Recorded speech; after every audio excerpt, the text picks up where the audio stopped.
Bonjour et bienvenue sur Codable.tv avec François Jolin pour ce dernier épisode sur les enjeux derrière nos données. Nous verrons comment mettre fin au saccage de notre vie privée en ligne, et ce par des moyens économiques et technologiques. Pour ce faire, nous allons analyser comment on a arrêté l'esclavage, puisque l'esclavage n'a pas été arrêté à cause de ce côté immoral, il a été arrêté car la machine à vapeur l'a rendu complètement caduque. Comment rendre donc économiquement caduque le viol de notre vie privée? C'est ce qu'on verra dans cet épisode.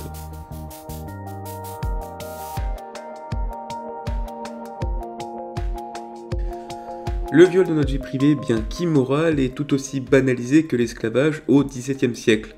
L'économie du Nouveau Monde était basée sur l'esclavage, l'économie du Nouveau Monde numérique est basée sur le viol de notre vie privée. C'est la source d'argent la plus facile et rentable d'Internet. L'article 4 de la Déclaration des droits de l'homme proclame que nul ne sera tenu en esclavage ni en servitude. L'esclavage et la traite des esclaves sont interdits sous toutes leurs formes. Fin de citation. Peu importe donc qu'un contrat d'esclavage ait été signé, le contrat est caduc. Un peu plus loin, l'article 12 stipule que nul ne sera l'objet d'immixtion arbitraire dans sa vie privée, sa famille, son domicile ou sa correspondance. Fin de citation. Peu importe donc que des conditions d'utilisation ont été acceptées en ligne, les pratiques de Google ou Facebook sont contraires aux droits de l'homme. N'importe quel juge peut rendre caducs les contrats de Google et envoyer son PDG en prison pour non-respect des droits de l'homme. Alors pourquoi personne ne le fait? Eh bien pour les mêmes raisons que l'esclavage a duré des siècles. C'est une industrie rentable qui pèse dans l'économie et donc qui pèse aussi sur la politique et la justice. On retrouve la même chose avec le poids économique des GAFAM. Les 280 milliards de dollars de revenus de 2022 de Google pèsent sur la politique avec ses 8 lobbyistes rien qu'au Parlement européen. Heureusement, nous sommes venus à bout de l'esclavage, mais ni la morale, ni les lois, ni la politique n'ont servi. Nous avons arrêté l'esclavage après avoir inventé la machine à vapeur. Nous avons arrêté l'esclavage car il était économiquement caduque face à la machine. Alors a-t-on les technologies capables de rendre économiquement caduque le viol de notre vie privée? Premièrement, en généralisant le chiffrement.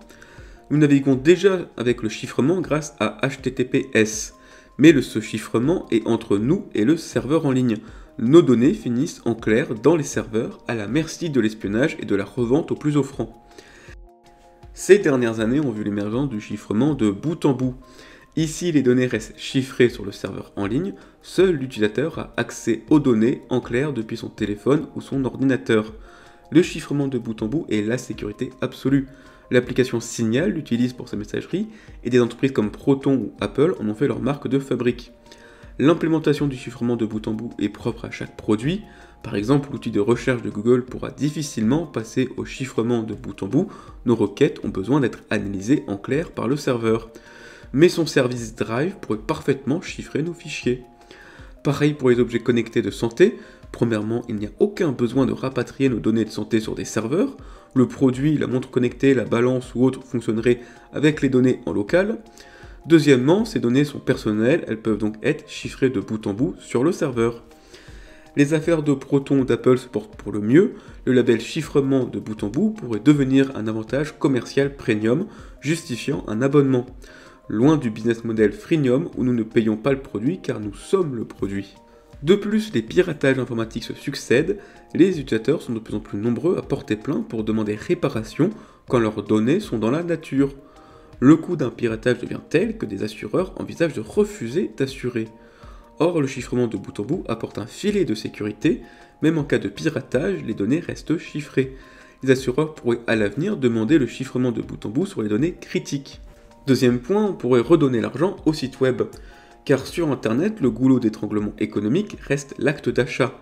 Il y a du monde pour acheter tous les mois un café à 5 €, mais plus personne pour acheter un abonnement mensuel à 5 € en ligne. Devant l'effort pour rendre un service payant en ligne, certains jettent l'éponge comme Salto. Mais le plus souvent, on se tourne vers la collecte de données et la publicité pour monétiser le trafic. Sans attendre un changement des sites web, nous pouvons déjà utiliser des VPN, Tor ou des bloqueurs de cookies et publicités, CF une vidéo que j'ai faite sur le sujet. En limitant la collecte de données, notre profil marketing en ligne devient moins complet et fait gagner moins d'argent aux entreprises du secteur. Le modèle de rémunération actuel est loin d'être parfait. L'argent d'Internet est concentré chez Google et Facebook, qui redonnent juste quelques miettes aux créateurs de contenu.